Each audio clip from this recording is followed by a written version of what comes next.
নতুন বছর ২০২৫ সালকে স্বাগত জানাতে লাখো পর্যটকের ঢল নেমেছে কক্সবাজারে। দর্শক সেখানকার খবর আমরা জানবো। আমাদের সাথে এই মুহূর্তে যুক্ত হচ্ছেন সহকর্মী কামরুল ইসলাম মিন্টু। মিন্টু, সৈকতে আমরা দেখতে পাচ্ছি পর্যটকদের অনেক ভিড়। সৈকতে আসলে কেমন আয়োজন করেছে পর্যটকদের নিয়ে, বিষয়টি জানাবেন। প্রশাসনের পক্ষ থেকে কোনো আয়োজন ছিল না এবং এটার জন্য পর্যটকের অভিযোগও ছিল, কারণ প্রতি বছরই এখানে কনসার্ট হয়, কিন্তু এবারে কোনো ধরনের আয়োজন ছিল না। মোটেলগুলোতে সবকিছু সীমিত করা হয়। শুধুমাত্র সমুদ্র দেখেছে, পাহাড় দেখেছে, মেরিন ড্রাইভে ঘুরেছে, জেটস্কি চড়েছে, প্যারাসেলিং করেছে কক্সবাজার পর্যটকেরা এসে। কিন্তু তারা নিজেদের মতো করে গতকালকে রাত্রে 1 মিনিটে নতুন বছরকে বরণ করেছে। হাতে পটকা, হাতে আতশবাজি, এগুলো নিয়ে তারা ফানুস নিয়ে তারা এসেছিল সমুদ্রে। তারপর তারা সবাই একসাথে জড়ো হওয়ার পরে যখন রাত 12টা 1 মিনিট, তখন নিজেদের মতো করে পুরুষ সমুদ্রকে রাঙিয়ে তোলে।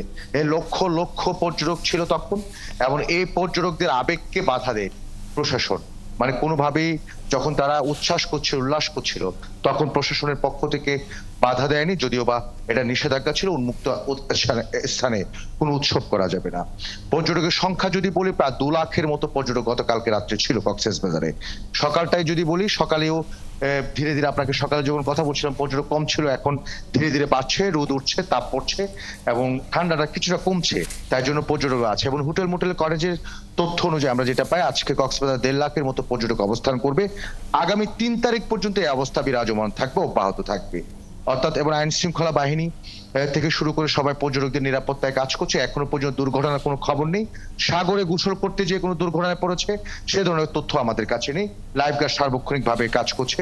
কোনো ফটোগ্রাফার মোটেল করে যে হয়রানির শিকার হয়েছে সে ধরনের অভিযোগ পর্যটকের কাছ থেকে আমরা এখনো পর্যন্ত বড় আকারে পাইনি, এবং সেই দিকটা জেলা প্রশাসন টেক কেয়ার করছে, দেখভাল করছে। সবকিছু মিলিয়ে নতুন বছরকে বরণ এই উৎসবে কক্সবাজারের পর্যটকরা তাদের পরিবার পরিজন নিয়ে ভালো আছেন, ভালো থাকবার চেষ্টা করছেন।